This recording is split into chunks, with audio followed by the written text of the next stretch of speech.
Well, good evening, everyone. We're going to kick off with a karakia that speaks of our beginnings and how things grow naturally in the world and the place of us ordinary people in it.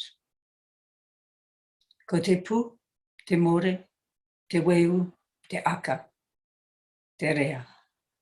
Ko te wao nui, te kune, te whe, te kore, te po. Ki ngā tangata Māori ngā rangi rawa ko papa.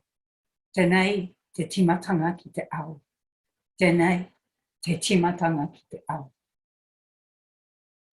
So welcome to the third of the Pathway to Survival webinars.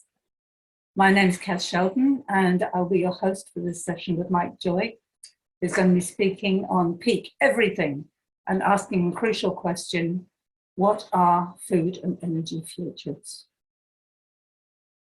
The aim of Pathway to Survival is to get conversations and coalitions for action happening. What's to be done in the face of our climate and environmental disasters? We focus on key areas of radical change. The key areas that are needed to create a decent future, one that we can live in equitably and joyfully, with a minimum of death and injury to ourselves and to all the other than human beings that we share our planet with. We're looking at the big transformational changes that we need to make if we are to survive the interlocking crises of global warming, ecosystem collapse, the festering injustices of ongoing wealth inequity, and our colonial legacy. At this point, I'd like to mihi to the mana whenua of our haumotu and recognise there can be no climate or social change or justice without tiriti justice. If you have not yet visited our website to examine these challenges, I encourage you to do so. So now I'd like to introduce Mike Joy. Mike is well known for his feisty and well-informed talks and his work on the ecological and climatic crises that face us. Here's some background on Mike. He was a late starter in academia. He first attended Massey University in his 30s. And he had previously been working on farms, in the building trade and sailing the Pacific. Having gained a PhD in ecology, in 2003, he became a lecturer in ecology and environmental science at Massey Palmerston North, where he researched and taught freshwater ecology, ecological modelling, and environmental science. Mike's now a senior researcher at the Institute for Governance and Policy Studies at Victoria University of Wellington, where he researches the interface between science and policy. Mike is known as an outspoken advocate for environmental protection and restoration in New Zealand, and he's received many awards, which include an Ecology in Action Award from New Zealand Ecological Society and an Old Blue Award from Forest and Bird.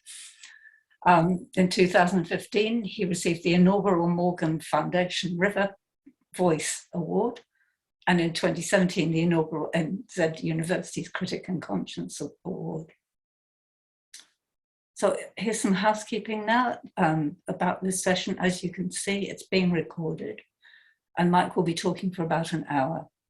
This will be followed by 30 minutes of questions until 8:30, when the recording will be stopped, and those who want to stay on can have an informal conversation until 9 p.m. So when the Zoom webinar is recorded, a few faces appear on the top bar. If you don't want to be seen, just close your video camera.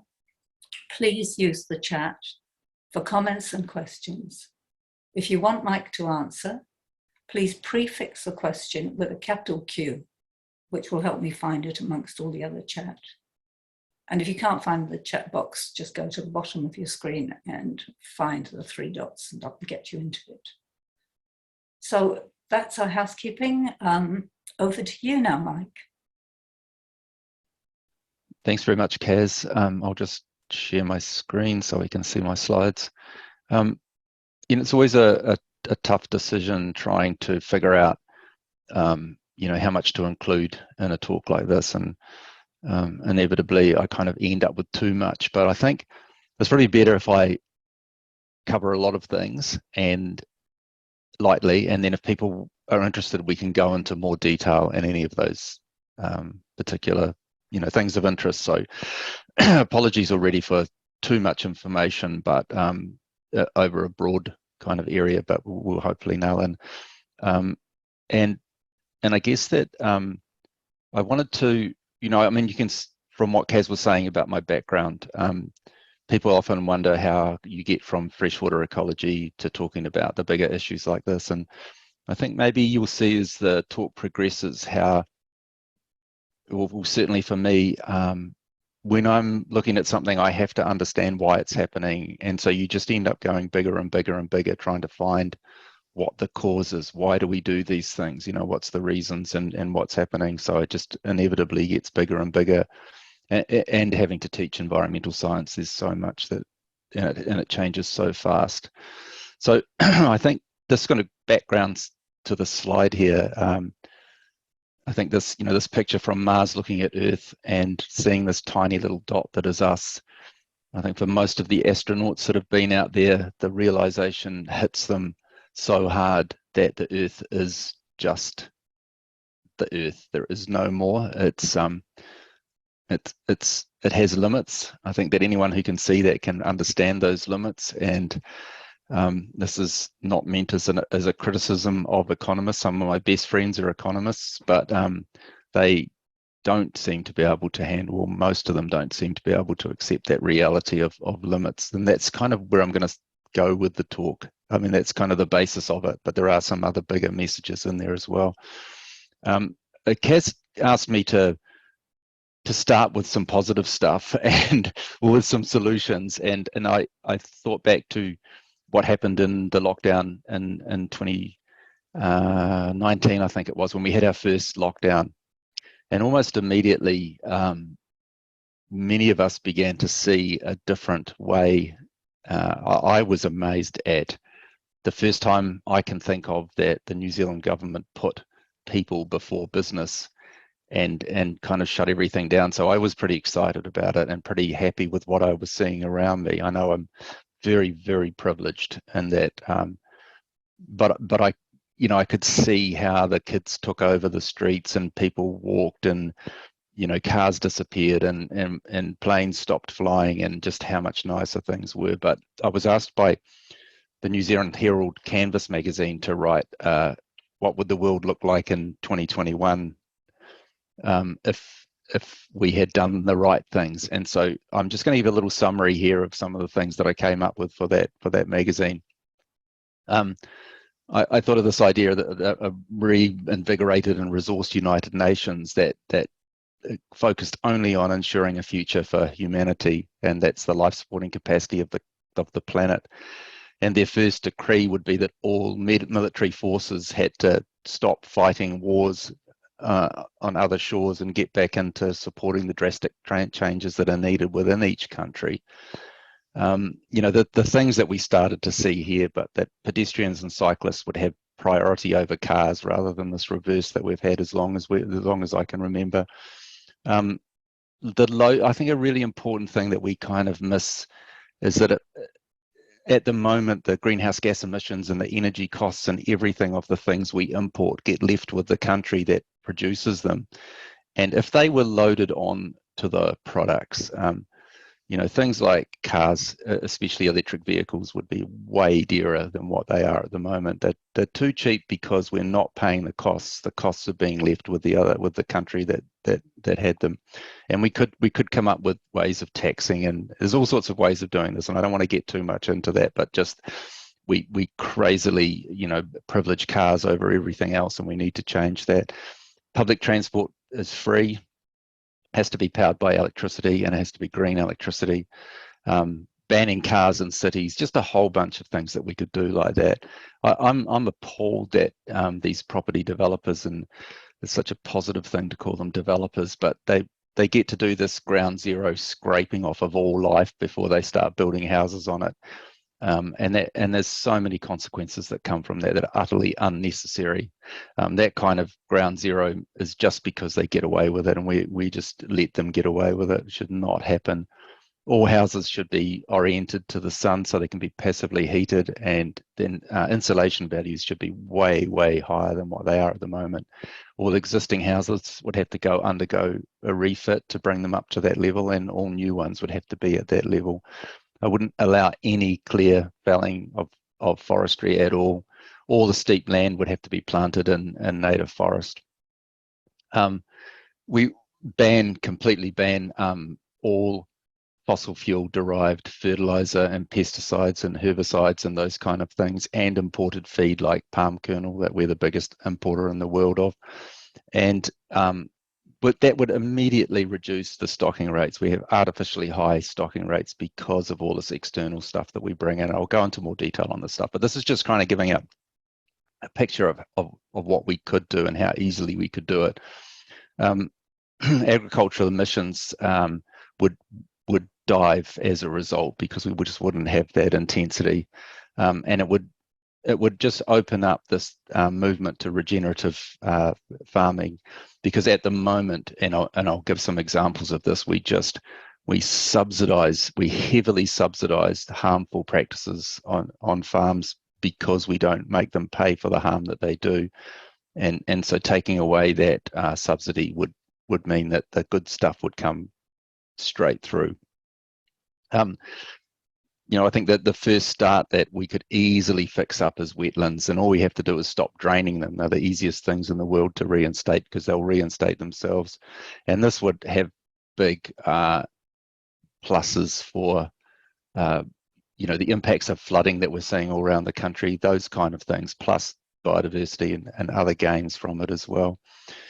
I mean, I think that everybody agrees that, well, it seems to me that everybody gets it, that GDP is a really stupid measure, and yet we still have so much concentration on it.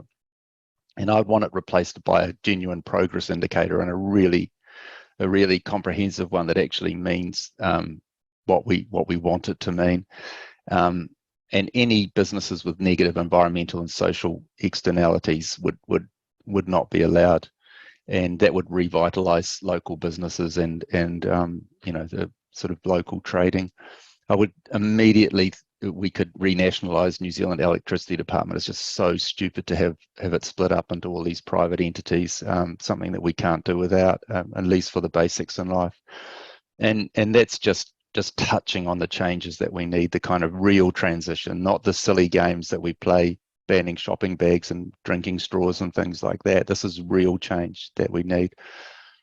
Okay, so what I'm going to talk about, and I'll sort of finish up with coming back to how we do that. But the idea of limits to growth, I'm kind of suspect that most of the people listening tonight will know about the work done around that biophysical limits to growth. And I want to give some examples of the manifestation of us reaching those limits right now.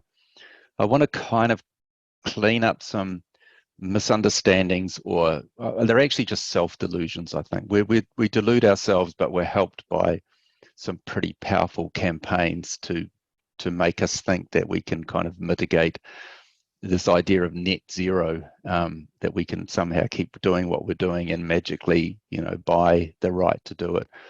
I want to get a little bit of basics of energy, because I'm just not sure, as one of my prime inspirations, Nate Huggins, talks about we are energy blind, and I think especially at government level in New Zealand, we're energy blind. I want to talk about probably the key issue for everyone to understand, and that's the idea of the importance of the ratio of energy return on energy invested, or the net energy, and about the constraints on this imagined renewable energy transition. There is this belief out there that we can have growth, it'll just be green growth, and we can just replace what we're doing with fossil fuels with renewable energy. And I want to, make it clear that the limitations that are on that, just making it utterly impossible, and just some of the options that we have. So, I hopefully you all know, or you can look up this stuff, the limits to growth that came out, the modeling that was done in 1972, updated again in 2015 by Graham Turner, updated again in 2020 by Gaia Harrington, and she is one of the partners in KPMG. So, you know, somebody, quite a conservative organization, I think, and she's right at the head of it. And she updated it again, those same models. And you can just see how much those predictions are following exactly the predictions. So here, maybe it's a bit clearer. You can see the dotted lines are the predictions, or not, maybe not predictions is the wrong word, projections of what would happen. The sort of grey bar with the darker lines on is showing what actually happened. So this is a very rare situation of a model that is actually ground truth, and you can see, you know, was it right? So going back into the past and then the heavy lines, and then you get to about now. And when we start to see that in 2030, or I think we're already seeing it, but you see that line, the 2030 line, go back 5 or 10 years before that, and you see those big inflections starting to happen in all of those lines on the model. So I think, well, I'm certainly aware that these predictions are really coming to fruition, and we're seeing this happen all around the world at the moment. We get this, you know, the scientists warning, and I pasted in this headline that was a few years ago. There were way more than 20,000 scientists giving this warning now. And these are really strong warnings to humanity. If the world doesn't act soon, there will be catastrophic biodiversity loss and untold amounts of human misery. We're seeing that played out around the world, but the warnings just become more and more strident, I think. I'm not going to explain all these graphs. The Scientist Warning website has so much detail. There are so many papers written about this. One of the researchers that I follow a lot, Corey Bradshaw, and another team put together this paper, and you start to get this really strong wording. You know, 10 years ago it would have been unheard of to use words like ghastly future in a scientific paper, but now it's just happening more and more. I mean, scientists are gluing themselves to buildings and things like that because they're becoming extremely frustrated with not being listened to. And you know, I mean, you could make lists like this. There's just so much happening, and we're seeing it all around the world, examples of this. And so it's not, there's this kind of myopic view that climate change gets all of and carbon emissions gets all of the kind of the spotlight, but there's so much. It's just a symptom of the way that we've overgrown the ability of the planet to kind of support us. We need a couple of planets to support the way that we live at the moment, and these are all coming at us, all these existential crises, if we don't change radically how we live. And one of the issues is, how do we feed the burgeoning population? We've got all of the problems, the declining amount and quality of land, all dependent on fossil fuels, energy return on investment, the impacts on biodiversity and wild fisheries. And these are all increasing with climate change, and we're getting these other effects, the kind of magic tricks that we found, like antibiotics, but now we're finding that we've sort of overdone that, using it in animal agriculture so much. We have antibiotic resistance coming through.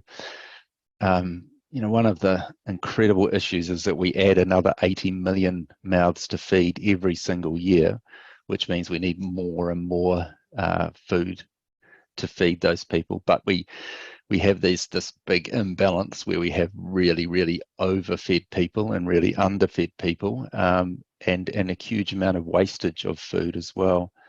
And so we have this storm, this imminent storm, or it's actually starting to show up now, as predicted by limits to growth. So I'll just give some New Zealand examples first, because I think it's good to look at home to see what's happening. This is one of Corey Bradshaw's papers from a few years ago, where they ranked all the countries in the world based on their environmental performance. And you can see that New Zealand's 18th down there on the map. That's not 18th from the best. That's 18th from the worst of 189 countries.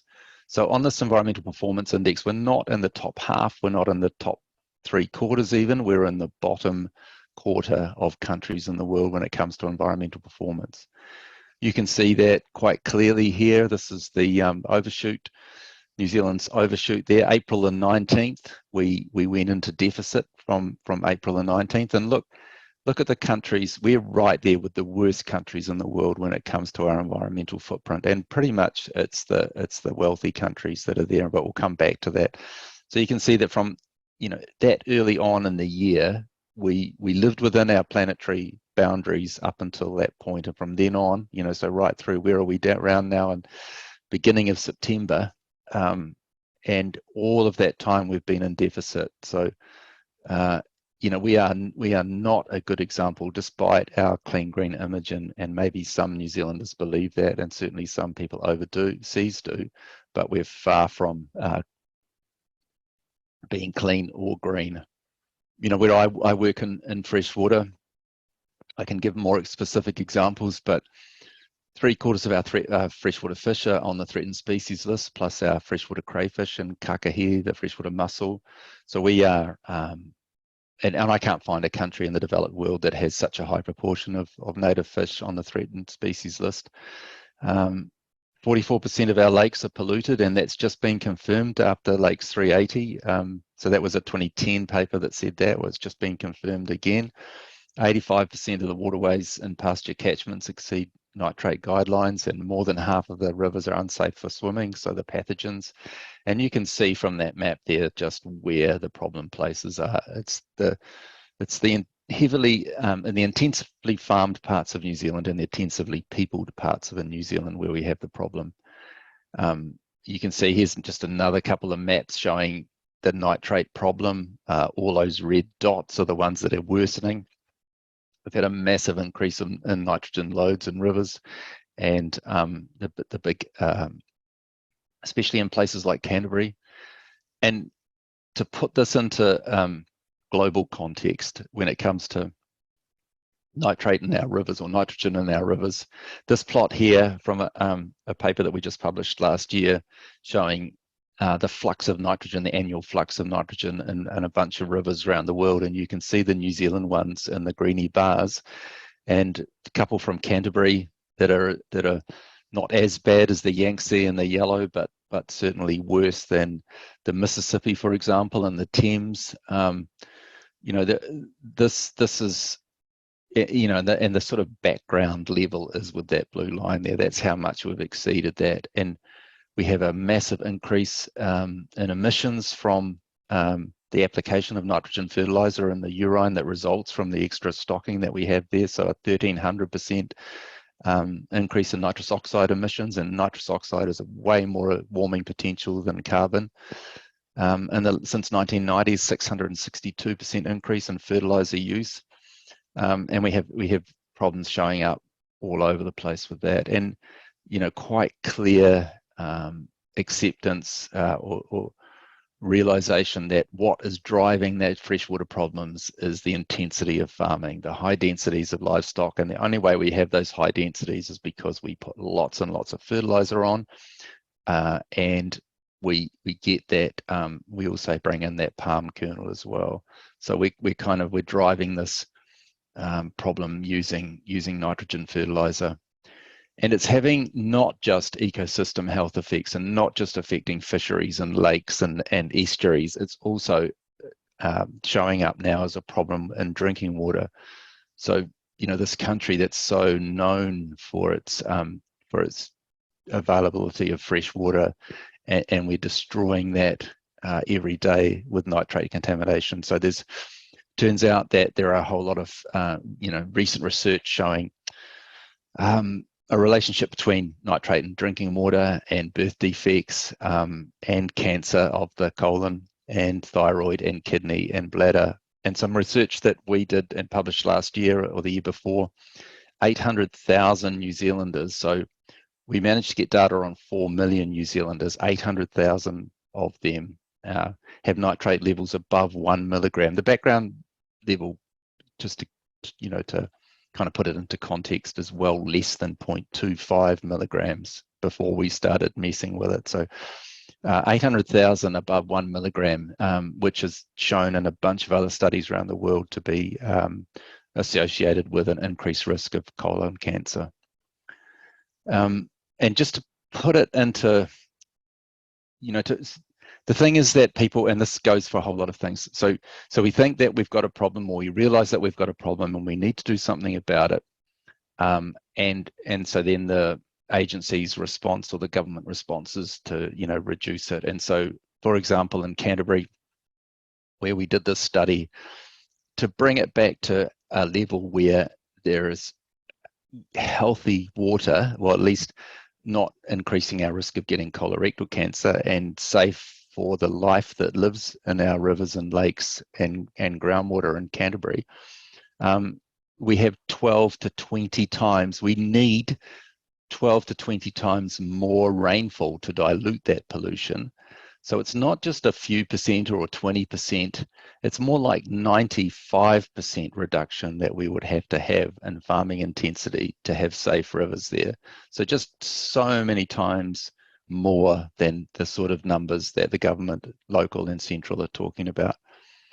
And just, I feel I have to put this in, that people will be saying, but it's so important to our economy, and it is. I mean, the dairy industry brings in, or agriculture does, 30% of our overseas earnings come from agriculture, most of that from dairy. But I want to kind of make it clear that that misses a really important point. And I've published a paper back in 2015 showing that if dairy had to pay its environmental costs, then it would be a nil-sum gain for the country. But I wanted to use someone else's research, so I'm not just quoting myself all the time. This is a report done by Scion, our forestry CRI, and what they did was a study here comparing forestry and dairy just on a similar 27,000 hectares of the North Island, and they did the sums, the different colours there, the land, the profit, the looking at how much you produce, employment, and the green stuff is the environment related costs and gains. And so the externalities is that bottom line there, and I'm sorry that's gone a bit hazy, but I'll read it out for you. So the externalities was 31, so forestry on that similar sized hunk of land on the Central Plateau was worth $31 million a year back in, it was 2014. And dairy was $18 million a year it brought in. No, it didn't actually. There's a minus there that you might be able to see. It was a negative $18 million a year for dairy on that similar size piece of land in the Central Plateau. And if you look at the carbon price there, back then it was $7 a tonne. Well, I don't know what it was last time I looked, it was about $80 a tonne. So if you did the sums again with that, then it's more like minus $28 million a year for dairy and plus $40 million for forestry. Now, I don't want to push forestry. I'm not here to do that. I'm just trying to show that the costs that dairy might bring us in, well, undoubtedly brings us in overseas earnings, but if it had to pay its costs, we would not be doing it. And to give you an example of that, we are in the process of and have paid farmers to stop farming animals in the Lake Taupo and Lake Rotorua catchment to protect the lake. So basically what happened was the scientists worked out how much nitrogen the lakes could handle, and then the council worked backwards from that to say how much they need to reduce, and then how much they would pay the farmers to stop polluting. And it worked out that when they did the sums, it was $400 a kilogram for every kilogram of nitrogen that was lost from those farms per year. They were paid $400 to stop farming. So, probably an average farm, $5 or $6 million to stop farming cows in those catchments to protect those two lakes. Okay, why those two lakes? I guess because they're, tourist icons and maybe, I don't know. But if it's okay to do that for those two lakes to save them from crashing, what about all the other rivers and lakes in New Zealand? So we can easily do those sums. We know how much nitrogen is lost from these things. We can do the calculations, so we can work out, how much it would cost. And so it works out to 12, just for Canterbury alone, and this is per year, $12 billion we would have to pay based on what they leach in 1 year to save our rivers, and if we treated them the same as Lake Taupo and Lake Rotorua. And the other way to think about that, and this has sort of struck me, is that, okay, but they're not paying that. So we're actually giving dairy in Canterbury a subsidy of $12 billion a year. And it comes to $52 billion nationally for all the nitrogen that's lost from dairying in the country. So I hope you can see what I mean. If we don't do something about it, we allow that harm to keep building up in our drinking water, in our rivers and our lakes and our oceans, then what we're doing is we're just kicking the can down the road as usual, leaving the children and grandchildren to fix up this problem. And so it's equivalent to a subsidy of a huge amount of money. Okay, so just to sum up what's happening in New Zealand, dairy especially is an example of the kind of stupidity of food production that we're doing, and I put the the hyphens around food, because is it food? It's dependent on fossil energy, fossil fuel derived urea, which is the nitrogen fertilizer. We get a quarter of it from Kapuni, from our gas fields there, and quarters of it we import from the Middle East. And just to remind everyone that pre-1990, it was all done. We had a good dairy industry pre-1990, and we didn't have nitrogen fertilizer. We used clover to fix the nitrogen naturally from the atmosphere. We're the biggest importer of palm kernel from Indonesia, which has to be transported across the world. We're dependent on desperate workers from overseas to come and work these systems. It always strikes me is that if we can't have work that people want to do, and we have to have desperate people come in to do it, then there's something wrong with our system. And are we feeding the world? Because that's the other two statements you'll get, is but it's so important to the economy, and of course we should have some harm because we're feeding the world. Well, I would ask people to think about whether we're feeding the world with dairy milk powder. What happens to most of the milk? Only a couple of % of it at most ends up drunk as milk. Most of it gets, and some ends up as butter and cheese, but by far the majority ends up as milk powder. And some of it goes to breast milk, human breast milk replacement, infant formula. And this is not women who can't breastfeed. This is a whole industry creating a need for infant formula. And again, I can go into details about that if you're interested. But And the rest of it ends up as a junk food filler. It's just a cheap protein to end up as coating on chippies and bar, sort of all sorts of junk food. And so I want to ask the question: is that feeding the world? We talk about feeding the world, but are we feeding them, or are we making them unwell? And all this harm for an industry that only exists because we subsidize it by exempting the harm, and so. That's bad enough, but I think the worst thing maybe is that we don't. It's very hard to compete if you're trying to produce food in a healthy and sustainable way, when you have to compete with an industry that effectively gets handouts because they don't have to pay the costs. So how can you take on, an industry that is not paying its costs when you will have to? I mean, I'm sure that hopefully people have seen this.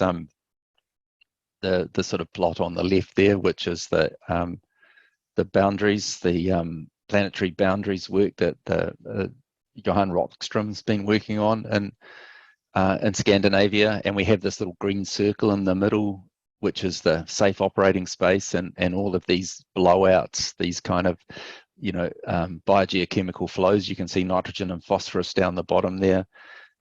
Some that sort of haven't been properly worked out yet, but you can see land use system change, biosphere integrity, novel entities all blowing out. And the plot of the Earth on the right, I mean, I think everyone's aware of the heat waves and the floods and all the kind of extremes that are happening around the world at the moment. They're all manifestations of us exceeding that limits to growth. Just wanted to also remind people how GDP, or what we measure as GDP, which seems to be so important to everybody, is totally dependent on energy. I think this graph shows it really, really well, going back to the 1970s. They just locked together. GDP, we wouldn't have the GDP growth without burning fossil fuels. It's completely tied up together. So this has huge implications for what we're going to do in the future without fossil fuels. But I just wanted to remind people that it is almost you can explain about 99.9% of the variability in GDP by energy use, and greenhouse gas emissions are just lockstep with that as well. So we have this problem of how do we feed the world? We've got 1 billion people that are underfed, a couple of billion people that are overfed, and we've got a food system that's totally dependent, well, not totally, but at the moment more and more dependent on fossil energy. We've had this idea that if you talk to most agricultural economists, what they mean by efficiency is reducing the number of people.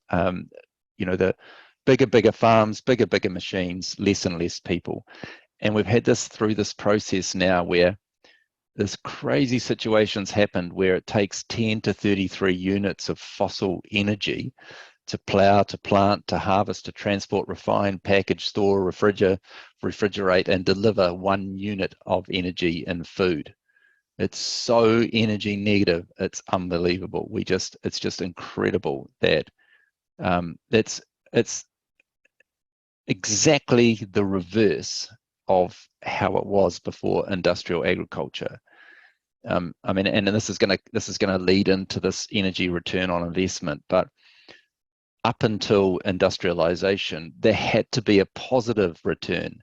If you went out to gather food and you spent 10 to 33 units of energy to bring back 1 unit of food, you would be dead pretty quickly. You can't live like that. The whole basis of how almost anything lives on this planet is they have to have a positive return of energy invested. And so this has meant this incredible switch in the energy return on investment. It's gone incredibly negative. So if you look at it pre-industrial times and the workforce, nearly everyone would have been involved in the primary part of it, the collecting or processing of food. Some people to work on it, and then a couple of, a very small proportion in what we would call the tertiary sector now. And we've had this complete reversal now where nearly everyone's involved in the tertiary, university lecturers and researchers and lawyers and property speculators and life coaches and God knows all of the things that where the jobs are now, and a tiny proportion of people involved in the primary production of food. And that's just totally because fossil fuels do it for us. So our food system has exceeded all the biophysical limits and boundaries, and it's now dependent on fossil fuels, and that's having huge impacts on the atmosphere, the water, and the land. I say there's a lot of this talk about how about future eaters, but I think what we're doing is actually, as well as eating the future, we're eating the future by eating the past. We're eating oil basically that was laid down many millions of years ago by the fact that food is so much of it comes from fossil fuels. So we need to radically change our food systems, it's dependent on fossil fuels, and can we replace that with carbon-free energy? And I want to, do we even want to, is another question, but I want to talk to some, some reality about decarbonisation coming up too. But one of the ways that we can see just how extreme the human impacts on the planet are is to look at the biomass, the weight of animals on the planet. And you can see with that graph that I've got on the right that Sean Lee did for me, but there's a lot of representations of this now. The tiny little bit down in the bottom corner there is the 2 or 3% of weight of animals on the planet that are wild animals. And the rest of it is us and the things that we eat, the animals we eat, a little chunk of its pets as well. So this will just give you some idea of why we have a biodiversity crisis and how much we dominate the planet, is that 97% us and what we eat, and the 3% being the animals. So you've got all of these impacts showing up with the loss of biodiversity around the planet, and more people at risk as well. Just to show you, there's that the planetary boundaries graph again, but this one's got the black dots, which is animal agriculture, or animals, and how much they're involved in those blowouts of those boundaries. So you can see there that we have, a lot of these problems that we have are driven by animal agriculture. And that animal agriculture is more and more dependent on fossil fuels. So this AAAF, agriculture, aquaculture, fishing and forestry, in 1970 it was dependent, 43% of the energy there came from fossil fuels, and it's up to 62% now. And it currently uses up 68% of the Earth's terrestrial surface and 22% of greenhouse gas emissions back in 2010. So animal agriculture is a huge part of our problem, and I'll touch on that again. But just going to flip into this energy, understanding energy, the energy blindness that Nate Huggins talks about, and probably the best example I can think of is this. And if you haven't seen it, it's really worth looking up on YouTube. You just have to look up. I can't remember, just about Google anything about cyclists making toast, but you see this big, huge Olympic track cyclist here, and they hook him up to a cycle generator there, and it's hooked up to a toaster. This is a great example, and you watch him, the power that he puts in it, and eventually almost falls off the bike. He's so tired, and you have a look at the bit of toast, and you can see it in his hand there. It's just toasted. And it's taken all of that energy. And this is what I mean, is that a lot of people have no idea of energy. And this is a good way of thinking about it, is to convert the energy that we take for granted into humans. And then because we're human, you can jump on a cycle machine like that, or a rowing machine at the gym, switch it over to watts and see what you can produce. I think last time I tried biking as hard as I could and rowing as hard as I could just get a bit over 100 watts. This guy's getting 697 watts, and he can barely toast a piece of toast. But what it means is we can convert the power of fossil fuels into human equivalents, and that way we can start to get an idea of just how much fossil fuel dependent we are, and just some kind of true idea of energy. So if we take a barrel of oil, which I don't know, might cost $100 at the moment. No, it's a bit less than, I think it's back to about 70 again. There's 1,700 kilowatt hours of work roughly in a barrel of oil. So one human working for a day can produce about 6 kilowatts, or 0.6 of a kilowatt hour.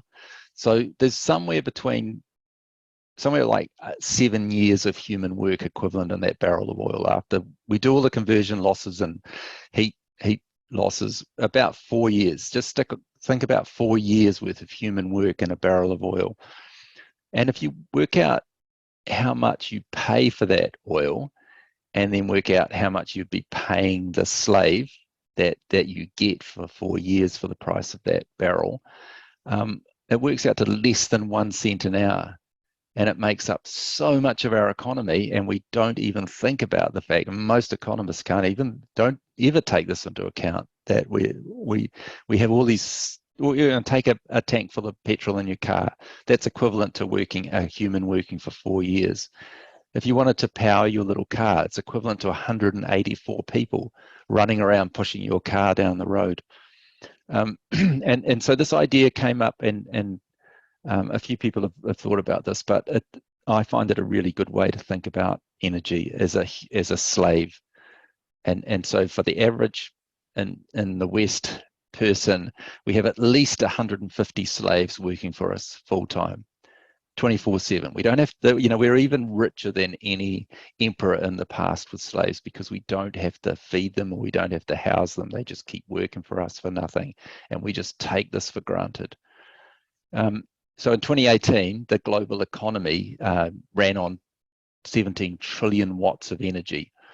And 80% of that came from oil, which is equivalent to 500 billion workers, 500 billion fossil workers, and contrast that with about 4 billion actual workers on the planet. And, that incredible ratio that we just take for granted. I mean, I always crack up looking at people sitting in their cars in a traffic jam, all scowling and grumpy because they're stuck there, with no idea of just how incredibly fortunate they are to be in this time when you can sit in a car and drive around and have 180 people pushing you around for a few cents. So that's for every human on the planet, that's 70 energy slaves we had. And of course, a whole lot of people on the planet that hardly have any energy slaves, and we have many, many more. So, we say we know we have to transition away from fossil fuels, but think about that balance there. And we go from having, for us and wealthy New Zealanders, a couple of hundred, maybe 300 or 400 fossil fuel energy slaves working for us. Imagine how we're going to get by without them.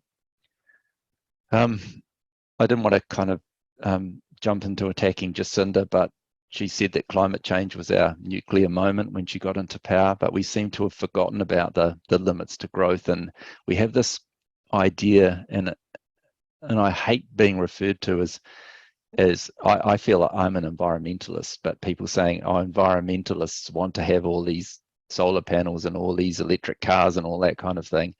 And there is this rift opening up in the environmental world between those who think that we're going to carry on living like we do, but we'll just transition to some other energy form to do it.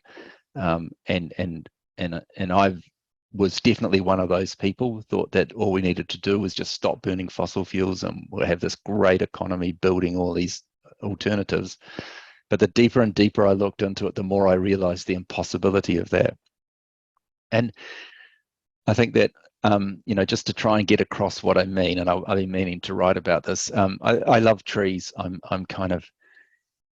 can think of a zillion reasons why trees are a good thing. But I want to make it really clear there's only one, there is a bad tree, a really bad tree. And that is a tree that's planted to allow us to burn fossil fuels. So if you go jump on a plane and go, oh, well, that's all right because I'm going to plant some trees, that is completely delusional, because the carbon that's causing the problems today comes from, at least 85 million years ago. So a completely different carbon cycle. I mean, when we were killing whales to get oil, we had oil coming from the current cycle. Not as soon as we switch to coal and oil and all these other fossilized forms of energy, then we switch to a previous cycle. So you can't mitigate for, I mean, so my way of kind of getting people to think about it is, if we replanted every single tree and reinstated every wetland and put everything back that we've messed with in the last 500 or 300 or 200 years, then we would mitigate only the carbon that was lost when we chopped them down. We haven't mitigated a single gram of fossil carbon in that process. Really important that people get that. You can't solve fossil carbon by planting trees today. You're just kidding yourself that you'll do that. And I know we're pretty good at kidding ourselves probably. Okay, so but we're going to, this idea that we're going to revert, we're going to switch to renewable energy. I'll just have a look at that. So where are we now? We've been at this for quite a few decades now, this switch.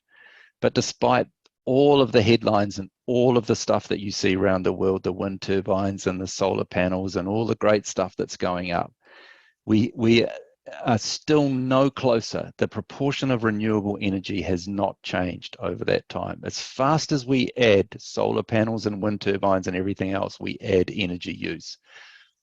New Zealand's 80% renewable.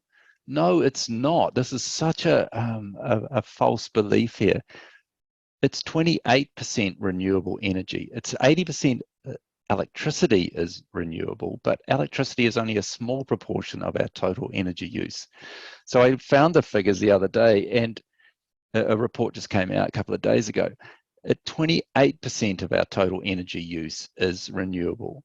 And that hasn't changed since 1990. And I can't go back further than 1990 because we just don't have the records. But so we haven't got any closer to decarbonising our energy use in New Zealand, despite all the rhetoric and all the talk. So we need to just get a bit of realism around that as well. Another thing that's really important for people to understand is this idea of energy density. And this graph here is just on the two axes there. You've got kilograms or weight across the x-axis and liters or volume up the y-axis. And that little sort of whatever color it is circle that's up the top there, we've got diesel and oil and jet fuel and gasoline and vegetable oil and biodiesel, and that is what we run our transport on at the moment. And look right back down in the bottom corner there is lithium ion batteries and lead acid batteries, just nowhere near the energy density. So you at least 20 times less. So if you think about, and you can see hydrogen out to the right there, because its energy density is actually really low. So any idea that you're going to be able to fly planes on batteries or hydrogen is just utterly impossible. I mean, you can make little planes that can fly short distances on batteries, but we're just not going to ever. I can't say ever, but we're nowhere within a bull's roar of being able to make long distance flights using any of the other non-carbon based fuels. And the only things that might get up there are things like biodiesel and vegetable oil. But there's another really important component to that. So they have the energy density, but their energy return on investment is incredibly low. And I'll touch on that a bit further. So just trying to get this idea of energy density across. When you look at, say, powering a country, then what you can do is a really simple calculation. You can work out how much energy is used, and then you can work out the area of the country, and you can come up with watts per meter squared. So that's the flow of energy based on the size of the country, and you can have a look at that to compare countries. And this is a really good example of some great work that David Mackay did, and it's published in some top journals. But what he did was to try and do a big study to work out, okay, if we're going to say we had the ability to build renewable energy and with no limits on it, you take the example of Britain, 5,000 watts per person. That's the flow of energy for that population there. And then you can work out how the density of people averaged out over the country, and it comes out to 1.25 watts per meter squared is the energy required by the population of Britain. So then you look at all the options you have for powering, for coming up with that flow of electricity for those people. So he worked out how much potential hydroelectricity. I mean, there were no limits placed on this about, biodiversity impacts or anything like that. It's totally a free rein to get as much hydro as possible, as much biofuel, so all of the energy crops that you can work out the watts per meter squared for energy. The wind farms, 2.45 watts per meter squared, and solar panels, and you can work out how much. And this is a really important thing. That's a sort of digression here, but if you take, for example, 100 watt, the rated output of a solar panel in UK, take a 100 watt solar panel, you will get 4 watts out of that over a year. Because remember, it gets dark at night and it gets cloudy in wintertime. And so people keep talking about, you know, oh, we have 100 watts of electricity in our house because we put the solar panel up. Yeah, theoretically, if the sun's shining directly on it, you'll get 100 watts out of it. But the reality is, over the year, you'll get 4% of that. You'll get 4 watts out of it. So just to remind people. But anyway, so you put it all together, get all of those energy possibilities for Britain, put them all together, and you come up with 1.25 watts per meter squared. And this is why Britain is such a good example of this. So remember, what they needed was 1.25 watts per meter square, and that's what you can produce is 1.25 watts per meter square. So I hope you can see the problem there. What you would have to do to power England or Britain is you would have to cover the entire country with solar, wind, biofuel, and hydro, every square meter of it to power that country.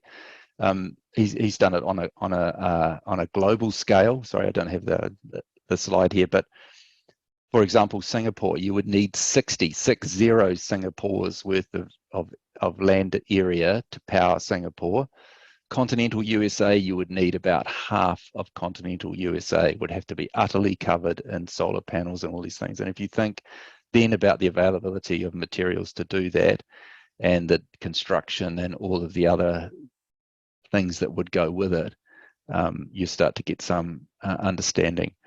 And this is really good. If you haven't seen this, look for it. It's on the Carbon Carpety site, Low Carbon Carpety site website, and a great article by Jake Roos, who's an engineer there, who looked at where the New Zealand government is pretty much committed to a biofuel mandate, which is going to require everyone to have some biofuel in the fuel that's sold here. But he gives this great example from Europe, or from the EU, about they have a required amount of biofuel that has to be in their fuel. And it sounds good, right? It's very attractive to governments to say, oh yes, we'll just switch everybody to biofuel. But the reality is that biofuel, especially crop grown biofuel, the energy return on energy invested is so low that it's just not worth doing. And so this requirement to have biofuel and not thinking about the fact that it has a negative or close to it energy return on investment meant a huge, so what they're saying there, and the destruction of land and forests and everything to clear land to grow these crops to make the biofuel, it turned out 381 million tons of carbon dioxide were emitted to try and meet this requirement to have biofuel. So 3 times higher than if they just simply you just directly use the fossil fuels rather than trying to grow the biofuel crops. And so this group, and there's a petition going that I really urge you to have a look at, because if we go along with this, the same kind of problem is going to happen here. They'll end up with more greenhouse gas emissions trying to meet this requirement for biofuel. Well, I can see I'm running out of time, so I'm going to have to speed up, and I've really taken too long already, but there's a compounding issue with this this requirement, the energy return on investment. So this little graphic here pretty much shows everything. On the left-hand side there, that's showing that the easy stuff, we've got all the easy oil, all the big fields we've got, we've used up. So we've taken the low-hanging fruit of oil, and we're starting to get into the really hard stuff now. So from a gusher where you bang a hole in the ground and the oil just shoots up, where the energy return on investment is really, really high, we've got all that easy stuff, and now we're getting down into the hard stuff. And so, for example, there's Canadian tar sands. Yeah, there's oil there, but you put more energy in, or as much energy into getting it out as you get back from it. So it's just not worth it. I think my simple analogy to explain that is say you live in Wellington and there's free petrol in Turangi. Well, you could drive up there and fill up your car with free petrol, but you would use all of the petrol that you got for free to get there and back, and so it wouldn't be worth it. So this is where price just doesn't matter. If the energy return on energy invested is low, then it doesn't matter what the price is, it's still not going to be worth doing. But the other part of that is, on the other side of it, all the materials that we need to build the renewable energy are getting harder and harder to find. So you have to process more and more and more copper. The example I was thinking of the other day with a large offshore wind turbine, it has about 30 tons of copper involved in it, because it's low voltage and you have to connect it up to all these other things. They have big cables that are as thick as your leg kind of thing, copper to connect these things up. And it takes 50,000 tons of ore to be processed to get that 30 tons of copper. And that just keeps going up and up and up all the time. You need to process more and more earth to get, and that goes for lithium and cobalt and everything else that goes into it. So this little, just watch with this thing that's clicking over here, and just look at the red arrows. And that's the more energy you have to put back into getting energy, means you have less and less available. And the discretionary arrow that's pointing out to the right there gets skinnier and skinnier and skinnier. That's the money that we need for schools and hospitals and all of that kind of stuff that's coming out of the economy. The more energy that goes into getting energy means decreasing available energy for us at the end. And this is the process that we're going through at the moment, and it's really showing up in the UK right now. So the more energy that goes in, and the energy return on investment for renewables goes down as well, because not just you have to get all the materials to make the solar panels and the turbines and all of that kind of thing and the electric cars, but then the amount of material here have to process to get those materials goes up all the time. And so this is showing it really nicely that all of these different types of energy, their energy return on investment goes down and down and down, because the thing that you make it out of, its energy return on investment going down. Okay, so for just talking about the energy return on investment, these figures have just come out for the United Kingdom. It's gone from 9.6 in 2000 to 6.2 in 2012. So that means that for every every unit of energy that went in there, you've got about half as much back again. And so that just means you kind of have to run faster and faster to stay in the same place. And that impacts right across the economy. And it also impacts renewable energy as well. Just quickly, just this example, and this is some fantastic work that Simon Michaud's been doing. He's working for the Finnish government working on this. And he worked out, if we were to convert all of the fossil fuel transport systems that we have at the moment to renewable, and the renewable energy required to power them, that number of, I've got the second bullet point there, how much copper we need. I don't know how to say that number, but that's a lot. And that's how much we need, and the global reserves are thought to be about 880 million tons. So the world only knows of 19% of the copper that we would need to actually complete the transition. And at the rate of production in 2019, it would take 189 years to produce the required amount of copper we would need to, because copper is needed in almost every renewable energy, and to transport the energy to build the grids and all that kind of thing as well. Plus the concentrations, as I said, are going down. And as Simon points out, and he's a miner, for every 1,000 deposits that are discovered, only 2 to 3 become working mines, and they take 10 to 15 years to develop. Okay, I've gone over time, so I'm just going to whip through. These slides are all available if you want to, but I kind of looked at what's available and the proportions and the restrictions on how we're going to use it. But I think this is quite useful, and if you haven't seen this before, then it kind of sticks in your mind. Well, it sticks in mine anyway. That if we want to be carbon zero by 2050. That's about 11,000 days away from now. But we have to replace, in 2018, we used about 11,000 megatons of oil equivalent. So in 2018, it's varied a bit because of COVID since then. But if you think that in mind, about 11,000 megatons of oil is what we used. We've got about 11,000 days to get that down to nothing. So that means we have to replace about 1 megaton of oil equivalent every day from now until 2050.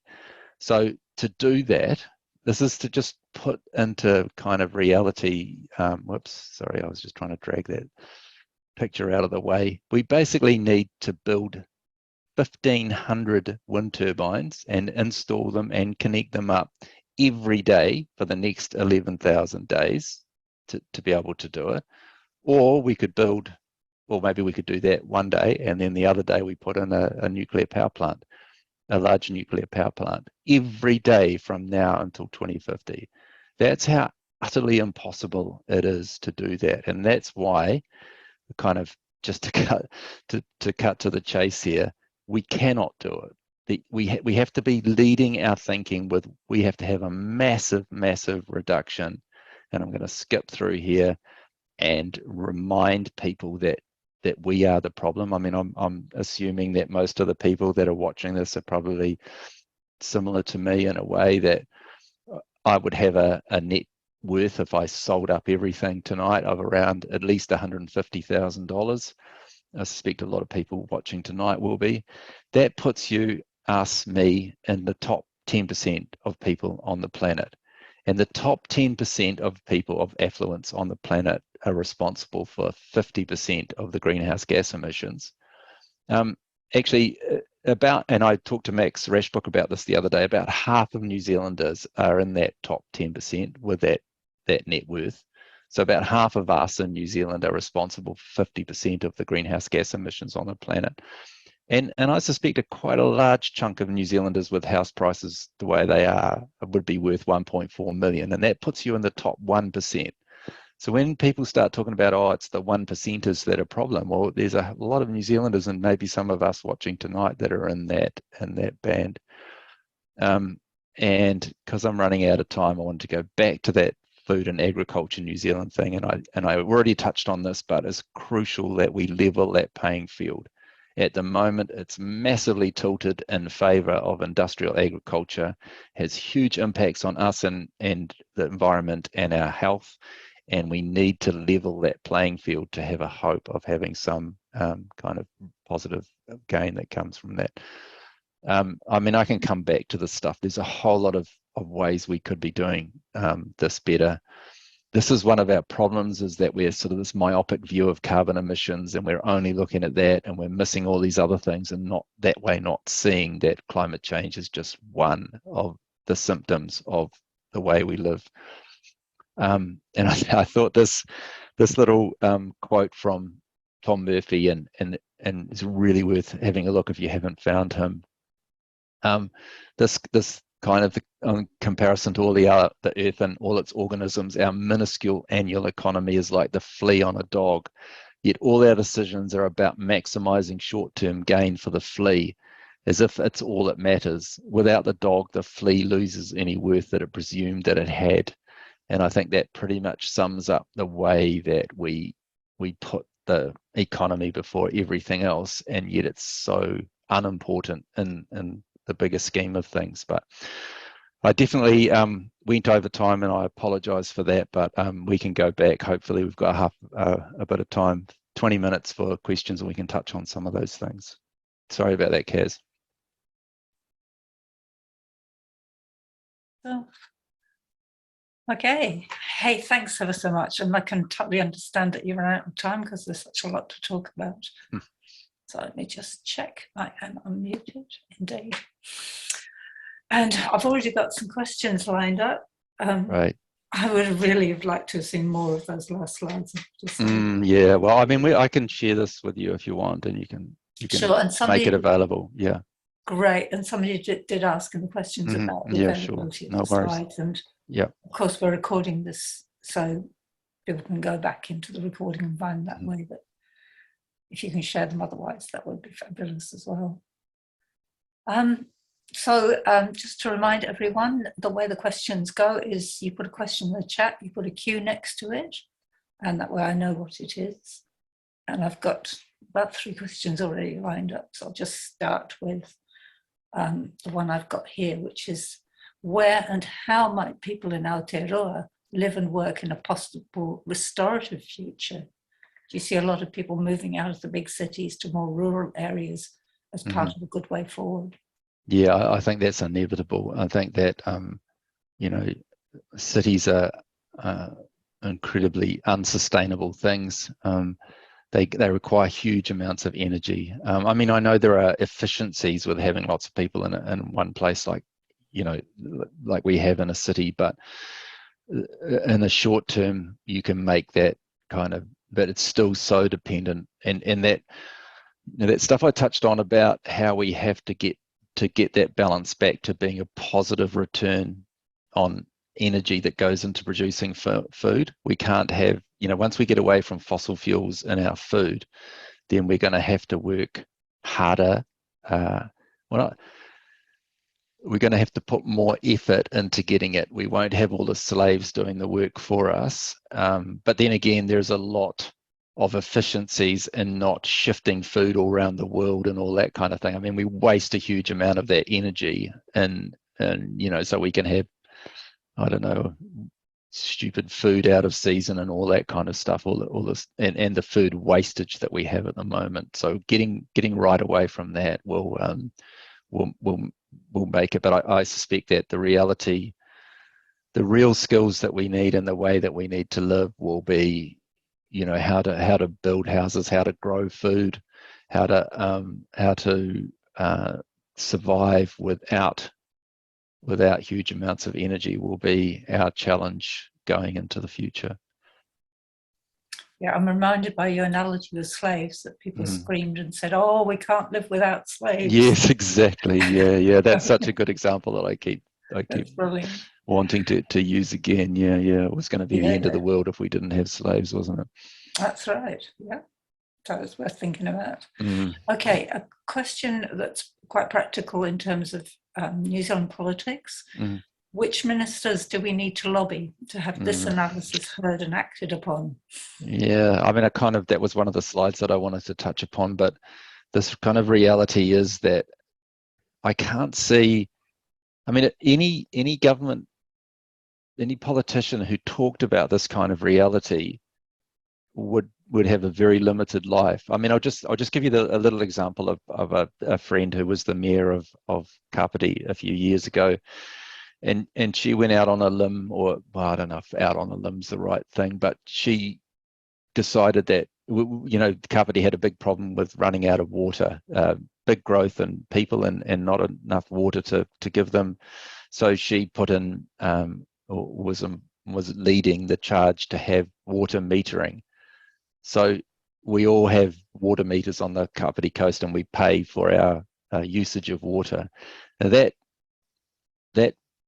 actually reduced water usage by 30% doing that. And this is well known from all around the world. As soon as you meter people, they stop wasting it. But she was gone by the next election. You know, it was very unpopular. And so any of these tough decisions, politicians are going to avoid like the plague, because that's why it's so much easier to, you know, I get incredibly frustrated with the energy minister getting caught up in scams like biofuel and hydrogen exports and things that are just completely irrational, but they're populist. You know, they sound good. You know, it sounds great. Oh, let's have a biofuels mandate, and a whole lot of people will jump on board thinking that's a great idea, without any understanding that would actually be much worse for the atmosphere and for the land to do something like that. So that's the problem. I mean, I don't know. I mean, we were talking before we came online about my pet peeve recently was hearing Jacinda Ardern say that when they opened the transmission gully that it would reduce emissions. I mean, that's completely false. And I don't know. I suspect that she's intelligent enough to know that's not true, but maybe not. Maybe she was told by her staff that would reduce emissions. So that there's always this need for them to put a positive spin on things, and that sort of decisions being that's our dilemma, is that the kind of tough moves that we need to make are not going to be popular. They're going to be very unpopular. So it's a big ask for politicians to be able to make those decisions, or to be able to lobby them in that direction. That links in with a question that came up earlier, which is around, if we could create a list of concrete demands that we could organise around for the next year's election, because it's coming up, what are the 1 or 2 key changes that you would put on that list? Okay. System, health and food security. Yeah. I mean, well, I think one of the simplest ones would be to really do something about limiting or stopping artificial fertilizer, synthetic fertilizer, get fossil fuels out of our food system. I think that would have so many positive outcomes, that would come out of that. And this is, I mean, something I wanted to touch on as well, is that the siloing of these issues where, for example, in agriculture, we talk about methane. And so, scientists and the pressure and the funding all goes on, let's find a cure for methane. We'll genetically modify grass, and we'll do all these blah, blah, blah that's going to fix methane, which, is just one of 20 very impactful harms that come from intensive farming. And because we just silo them into to climate change problems, then we miss the fact that by reducing, for example, if we halve the number of cows, we would way more than halve our greenhouse gas emissions, our nitrogen losses to fresh water, our problems with health and drinking water. And I could go on all night about the gains that would come from halving the number of dairy cows in the country. And but nobody's, that we have all these ministries that are set up individual. We have a climate change commission. We have a freshwater commission. Everybody's kind of doing their own thing, and nobody looking at the overview of how they all fit together. What would be the other one? So that stopping the nitrogen would be one. Oh, okay. Yeah, I mean, oh God, so many things. Yeah, I mean, it's basically the realization that growth is dependent on fossil fuels. So the more we grow, if we're going to, if any solution involves building stuff or more stuff, and this is the hardest thing in the world to sell, is that we need to do less of something, because there's never money in doing less. Everybody wants to be an entrepreneur and dream up some new thing that's going to grow things. It's very, very hard to get across doing less. I mean, and yet we know how much better it is when we can reuse and remake things. So another thing that we could legislate for, and we only have to look at Europe to see a bunch of these things that are coming out over there, is legislating for, not allowing companies to build in, I can't remember the term for it, but that they wear out and need replacing in a short time. That you have to build things to make them last, not build them to crap out in a short time and have to be replaced again. Legislating around packaging and materials that are non recyclable or reusable, or just we just seem to give business this free rein, and then leave it up to individuals to take the responsibility to fix or clean up or get rid of their packaging and stuff. We need to push that back onto the producers. And what I started on the beginning, making sure, and I don't know if we can do it as a country, we need to do it as internationally, is that we all agree that the emissions and the footprint stay with the product and not with the country. I mean, I think this I don't know if people will get it and laugh about it or not, but I was recently involved with a group from Wellington City Council talking about greenhouse gas emissions, and they did the calculations on where the emissions came from. And I had this brainwave, because 50% of their emissions come from transport, and I had a brainwave how Wellington City Council could go carbon zero on transport. And it was as simple as all they would have to do is have no service stations within Wellington City. So have them all in Poirua and Lower Hutt. And that way they would have zero transport emissions because they measure the transport emissions from how much petrol is sold within the city. I mean, and this is, I mean, people laugh, it's stupid, right? But that's what we do as a country. We just say, well, the only emissions we have are the ones that we produce, but not counting that every vehicle, every television, laptop, cell phone, everything that we import has a huge footprint to it, but we don't pay it. You know, it gets loaded onto China or wherever it comes from.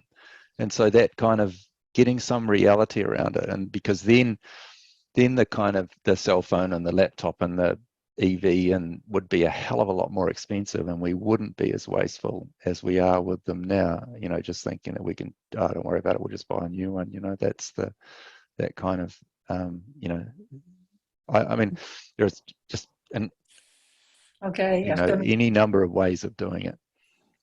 Great. Yeah. Okay, so I'm going to move to something more specific again. Somebody's written in about the possibility of an Aotearoa-based company developing battery-powered small rail cars to run the intercity on existing rail lines and eventually on restored lines where we used to have. It was in the news today. Do you think that's credible? Yeah. I mean, I'm not that keen on batteries because, especially for something like rail, where you could so easily power it through overhead cables. I mean, I go to work every day on electrified rail, and it's, I mean, because you know the problem, and the sums have been done on this. You know, the trouble with battery powered or hydrogen powered trucks, for example, is there's so much more of a problem because you can't get the power to them. You know, you have to have swap batteries and, you know, huge weights and all that kind of thing. Electrifying the lines, maybe some kind of, you know, hybrid in the beginning, but definitely, you know, we should just bite the bullet and electrify the lines as quick as we can, and have electric trains pulling those things, because it's so much more efficient to put the electricity through an overhead cable than it is to do it with batteries or anything else. Right. Okay, here's one on the carbon credit markets, and there was another question on it, but I've got the one here talking about asking what your view is, because native regenerating forests that will never be cut down can be included now in the ETS, but pine trees are still being planted for carbon capture. And other places, pine trees are poisoned because they're invasive. Your thoughts? Well, I mean, it just comes back to what I was trying to say before, is that any tree is a great tree. I mean, of course, there's wilding pines and things that are a problem, but I mean, just at the heart of that, we're kidding ourselves that, you know, and if we allow any burning of fossil fuels to be mitigated by planting a tree, then we are doing more harm than good, because it is not mitigating that fossil fuels, right? So if we stop emitting fossil fuels, then planting trees will help pull carbon out of the atmosphere. But as long as we keep adding it from fossil fuels, we're going to get nowhere doing that. And so I'm much more in favour, definitely, of having you know, more native forests, especially anywhere where it can't be, where we need to keep the hillsides together. We've just seen, you know, all of that land being lost around the country at the moment, and you know, exotic clear felling forestry is about as dangerous as you can get when it comes to that kind of thing. We should be using timber in construction for almost everything. We've got examples around the world where you can build so much out of wood, and then we get carbon locked up in the things that we use, which would be a much more positive use for it. Just incredible to see us, the harm that forestry does, and then to see us export those logs off somewhere else. You know, that is just incredibly stupid, and we import, you know, other building materials back in again. So so I think that is, you know, the carbon market thing that we have at the moment, the trading is just a complete scam. It's just part of our self-delusion, where we think that spending some money with some overseas company, a huge proportion of it will be fake, and we will be just throwing good money after bad, you know, pretending that we're going to be able to reduce our emissions. The whole idea of net zero is self-delusion. It has to be carbon zero, not net. That's just, it's as stupid as you can get. Yeah, I agree with you totally. That was quite politely put, I thought. Okay, oh, here's a shift to something quite different. Somebody, Brian is asking, in your opinion, would some form of deliberative democracy work as fitted especially for Aotearoa? The UN has said that with regenerative agriculture and vegan, the earth could sustain 15 million humans, but that's a time issue, and there's negative emissions. Yeah, I mean, the thing to think about with that is, I mean, you know, we are so dependent on nitrogen fertilizer under our current food system. You know, like, I mean, that's the other big, you know, incredible change. We have altered the carbon cycle almost more than any other natural cycle on the planet. And so now you take nitrogen away under our current food system and you could only feed less than half of the people on the planet. And you'll hear that being said, and it's not that it's not true, it's just, it's only true if you have this incredibly animal-based food system.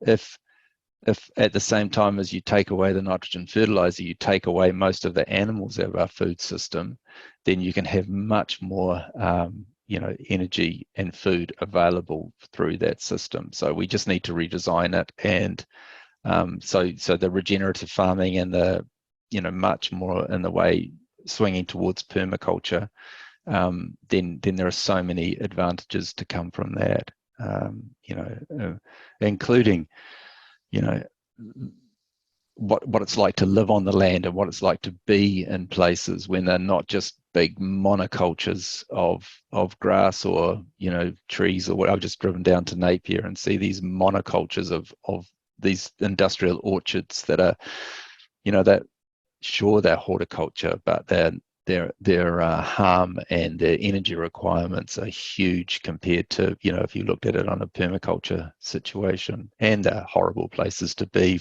and they require huge amounts of pesticide and herbicide and that kind of thing. We need really, really radical changes in our food production. Thank you, Mike. Just realising we're getting up towards past. Yeah. There is just one question that I haven't touched on, a couple of people have mentioned, is the question about rationing energy and something like tradable energy quotas as one kind of system that might work. Yes, yeah, and I can see that. So really, really important. Pretty much the only option that I can see us going forward, and to make it fair. You know, otherwise you just get this crazy situation where sure you could just double the price of petrol, for example, and we would, you know, really reduce, or triple the price of petrol and you really reduce our consumption. But it would be the well-off people that are the most of the problem, who wouldn't even slow down slightly on their energy use, and it would be the poor people who would cop the flack. So you know, quotas and energy quotas, carbon quotas, however you want to put it, so that it's evenly spread across. It doesn't matter if you're the poorest or the richest, you get the same allowance, and that makes it equitable. And the same with rationing. It doesn't matter who you are, you get the same ration. That's the kind of equitable way down from this. You know, I kept on saying this, and it sort of gets lost, but I realized it so much when we were in lockdown. It's not the kind of change that I'm talking about is not radical. How we live at the moment is radical. It's absolutely nuts how we live at the moment. And so somehow getting that across to people, that's not how we need, you know, that's not the change isn't some kind of radical out of control thing. It's the way we live at the moment that is that. And we have to get back to some kind of sensible level if we want to have any kind of a future. Thank you very much, Mike. I really appreciate hearing you talking about that, and talking about us living equitably, and also having a rural environment that's enjoyable to be in. Yeah. So thank you very much. We're going to finish the formal part now. So we'll stop the recording, but we'll keep the channel open for informal conversations. So if you want to stay on, please feel free. If I didn't get to your question, I do apologise. There are lots of questions. and a lot to be said. So thank you very much. We're going to conclude this part with karakia very rapidly. I have a short one which speaks about pulling together with a strong sense of spirit guiding us.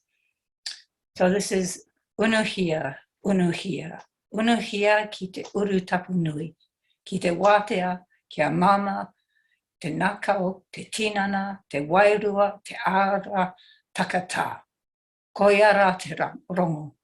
Whakarea ake ki runga kia tina. Tina. Haumie huie tai kie. Thank you. I'll now pass over to John for the informal part.